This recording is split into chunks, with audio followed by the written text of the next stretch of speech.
Well, we're here at LaVell Edwards Stadium, which was the site of a blowout on Saturday night as the University of Utah simply hammered BYU, winning 54-10. I'm Jared Lloyd, BYU football beat writer, and I'm here with Jason Franchuk, BYU football columnist, both for the Daily Herald and CougarBlue.com. Jason, what do you take from this ugly, ugly game? Well, Jared, I wrote about a little bit, this is kind of like 2004. I know BYU suffered some blowouts then.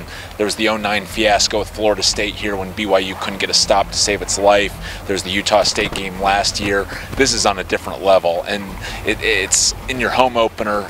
It's against your rival. This is really, really disconcerting for the Cougars right now. And you talk about an offense that shows flashes, but we were just talking off camera, an inability to put together more than one quarter, one half, and Utah took advantage of a bunch of mistakes, and this is not a Utah BCS caliber team like the two teams that blown out BYU in 04 and 08, and it's back to the drawing board. I think coaches, I think Bronco Mendenhall pretty much said it when I asked him, there's a bit of a disconnect as far as how to get the most out of these guys, and that was on full display tonight.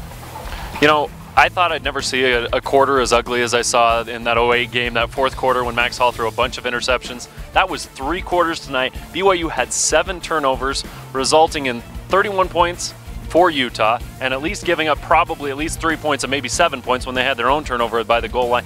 You just don't win games when you give up the ball that many times. Oh no, and like I said, Jared, I think the scary thing is you look at that 08 Utah team. They had Sean Smith, they had Paul Kruger, they had NFL-type talent. Utah's okay. I mean, they played very well tonight. They were, as Brandon Doman said, opportunistic. They took advantage of everything, and hey, you can't fault a team for doing that. You make what you do with the breaks.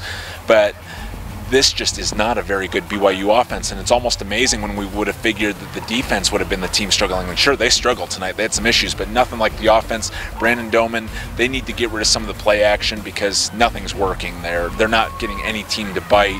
And they showed flashes of throwing some plays late. I think the crowd was happy that they got Riley Nelson in, but he's not the answer right now. Really back to the drawing board for these guys. That's the big question in my mind. I mean, this game's over.